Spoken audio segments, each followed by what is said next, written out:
ನಮಸ್ಕಾರ ಸ್ನೇಹಿತರೆ. ಕರ್ನಾಟಕದ ಹೆಮ್ಮೆಯ ದೇವಾಲಯಗಳಲ್ಲಿ ಒಂದಾದ ಬೇಲೂರಿನ ಚೆನ್ನಕೇಶವ ದೇವಾಲಯಗಳ ಬಗ್ಗೆ ನಿಮಗೆ ಎಷ್ಟು ಗೊತ್ತು?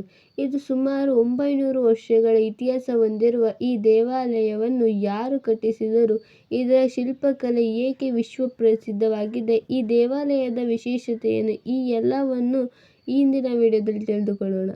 ಈ ಬೇಲೂರು ಕರ್ನಾಟಕದ ಹಾಸನ ಜಿಲ್ಲೆಯಲ್ಲಿದೆ. ಒಂದು ಕಾಲದಲ್ಲಿ ಇದು ಹೊಯ್ಸಳ ಸಾಮ್ರಾಜ್ಯದ ರಾಜಧಾನಿಯಾಗಿತ್ತು. ಈ ಪಟ್ಟಣವು ತನ್ನ ಅದ್ಭುತ ದೇವಾಲಯಗಳು ಮತ್ತು ಶಿಲ್ಪಕಲೆಗಳಿಗಾಗಿ ವಿಶ್ವಾದ್ಯಂತ ಪ್ರಸಿದ್ಧವಾಗಿದೆ.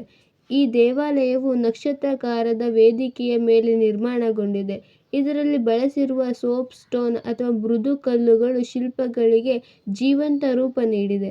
ದೇವಾಲಯಗಳ ಗೋಡೆಗಳ ಮೇಲೆ ರಾಮಾಯಣ, ಮಹಾಭಾರತ, ಭಗವದ್ಗೀತೆ, ಪುರಾಣಗಳ ದೃಶ್ಯಗಳನ್ನು ಅದ್ಭುತವಾಗಿ ಕೆತ್ತಲಾಗಿದೆ. ಇಲ್ಲಿರುವ ಮದನಿಕೆ ಶಿಲ್ಪಗಳು ವಿಶ್ವಪ್ರಸಿದ್ಧವಾಗಿದೆ. ಒಂದು ಶಿಲ್ಪವು ಮತ್ತೊಂದರಂತಿಲ್ಲ ಎಂಬುದು ಈ ದೇವಾಲಯದ ವಿಶೇಷತೆಯಾಗಿದೆ.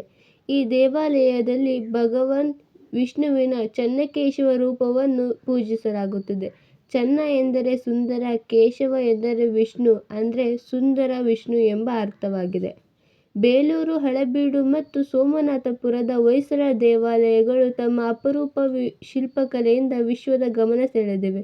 ಈ ದೇವಾಲಯಗಳು ಭಾರತದ ಅತ್ಯಂತ ಅಮೂಲ್ಯ ಐತಿಹಾಸಿಕ ಪರಂಪರೆಯ ತಾಣಗಳಲ್ಲಿ ಒಂದಾಗಿವೆ.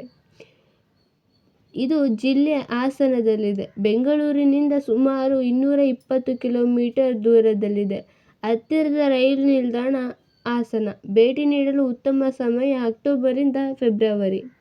ಬೇಲೂರಿನ ಚೆನ್ನಕೇಶವ ದೇವಾಲಯವು ಕೇವಲ ಒಂದು ದೇವಾಲಯವಲ್ಲ, ಇದು ಹೊಯ್ಸಳರ ಶಿಲ್ಪಕಲೆ, ಸಂಸ್ಕೃತಿ ಮತ್ತು ಕನ್ನಡಿಗರ ಹೆಮ್ಮೆಯ ಸಂಕೇತವಾಗಿದೆ.